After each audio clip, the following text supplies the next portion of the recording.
ఎందుకంటే టిఆర్ఎస్ యొక్క వజ్రోత్సవ సందర్భంగా బీఆర్ఎస్ యొక్క వజ్రోత్సవ సభ, ఎందుకంటే తెలంగాణ రాష్ట్ర సమితి పార్టీ స్థాపించి భారత సమితి స్థాపించి నేటికి 25 సంవత్సరాలు సంపూర్ణంగా జరుపుకోవడం విజయవంతం కావడం జరిగింది.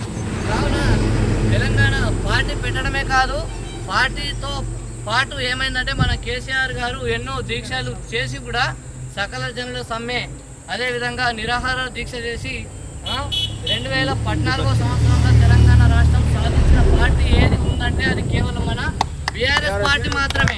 అంతేకాకుండా బీఆర్ఎస్ అధికారంలోకి వచ్చిన తర్వాత ప్రతి ఒక్క పథకం కూడా తూచ తప్పకుండా అమలు చేసిన నాయకుడు ఎవరైనా ఉన్నారంటే మన అన్న, మన బాస్ ఎవరంటే కేసీఆర్ సార్ మాత్రమే.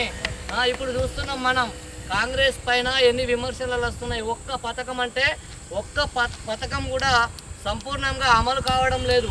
మన సార్ గారు, మన పెద్దన్న కేసీఆర్ అమలు చేసిన పథకాలు కేసీఆర్ కిట్టు కానీ, కళ్యాణ లక్ష్మి కానీ, ఇవి ఇండ్లు కానీ, డబుల్ బెడ్రూమ్లు కానీ, ప్రతి ఒక్కటి మిషన్ కాకతీయ, రైతు బంధు, ఇవన్నీ కూడా నిరంతరంగా ఏది కూడా ఇప్పుడు చూస్తున్నాం మనం. రైతు బంధు మళ్ళీ 2వ స్టెప్ వస్తుంది, మళ్ళీ జూన్ వస్తుంది, కానీ సంపూర్ణంగా ఏ ఒక్కరికి కూడా డబ్బులు పడడం లేదు.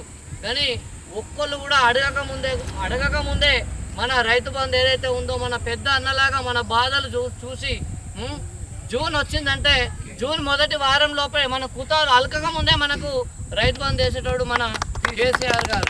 అదేవిధంగా పెన్షన్లు కూడా 1వ తారీఖు రాకముందే 30వ తారీఖునే మనకు రైతు బంధు రావడం జరిగింది. పెన్షన్ కూడా ప్రతిదీ కూడా తూచ తప్పకుండా ఏ పథకం అయినా సరే ఒక సంతకంతో, ఒక ఆదేశంతో, శాసనం ద్వారా, చట్టం లా అండ్ ఆర్డర్ ద్వారా ప్రతి ఒక్కరికి ఇంట్లో కూర్చుంటే కూడా మనకు పథకాలు వచ్చినాయి. కాబట్టి మనం అందరం కూడా టీఆర్ఎస్లో ఉండడం మన చాలా అదృష్టం.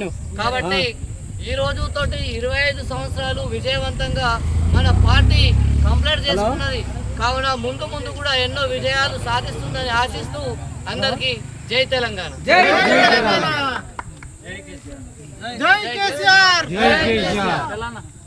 ఈరోజు అందరికీ జై తెలంగాణ. ఈరోజు మన పార్టీ ఆవిర్భవించి 25 సంవత్సరాలు కంప్లీట్ చేసుకున్న 26 సంవత్సరం వసంతంలోకి అడుగుపెడుతున్న సందర్భంగా అందరికీ శుభాకాంక్షలు. మరియు ముఖ్యంగా మనం తెలంగాణ రాష్ట్రం ఎవరికైనా రుణపడి ఉంటుంది అని అంటే ఈ రాష్ట్రం ఉన్నన్ని రోజులు రుణపడి ఉండాలంటే అదొక కేసీఆర్ గారికి. ఎందుకనంటే అప్పుడు ఆంధ్ర పాలనలో ఎట్లుండదో మన అందరికీ తెలుసు.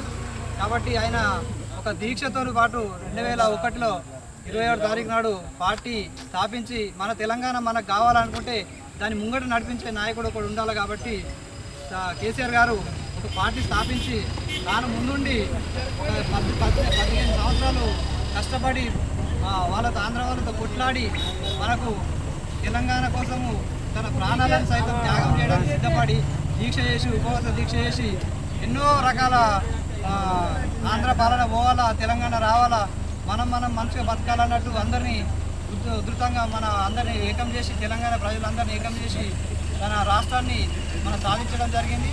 అలాంటి వ్యక్తి మరి 10 ఏళ్ళు ఎట్లా పరిపాలించిండో మన అందరూ తెలుసు. ఒక్క పథకం కూడా ఒక్క డేట్ మిస్ కాకుండా ఇవ్వడం జరిగింది. మనకు రైతు బంధు కానీ, రైతు బీమా కానీ, కళ్యాణ లక్ష్మి కానీ, షాదీ ముబారక్ కానీ, మరియు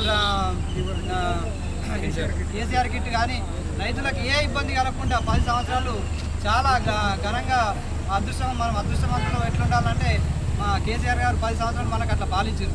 మరి ఇప్పుడు చూస్తున్నాం పరిపాలన వచ్చి 2-3 సంవత్సరాలు అవుతుంది దగ్గర ఒక రైతు బంధు కరెక్ట్ ఇచ్చింది లేదు. సగం మందికి ఇస్తారు, సగం మంది పని చేస్తారు. ఒక రైతు బీమా ఇచ్చింది లేదు.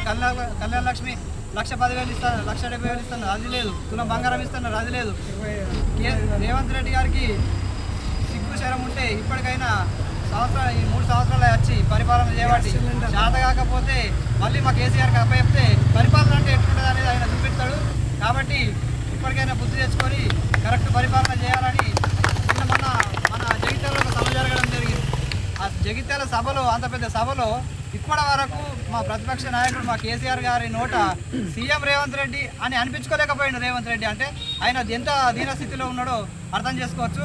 కాబట్టి ఇప్పటికైనా మా కేసీఆర్ గారు బయటకు వచ్చిండ్రు. ఇక కాంగ్రెస్ పార్టీకి పుట్టగతులు ఉన్నాయి.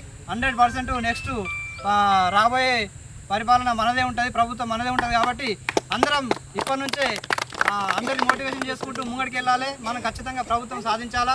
సాధించిన తర్వాత మళ్ళీ మన ప్రభుత్వం వచ్చిన తర్వాత మళ్ళీ సువర్ణ పరిపాలన ఉంటుంది కేసీఆర్ హయాంలో.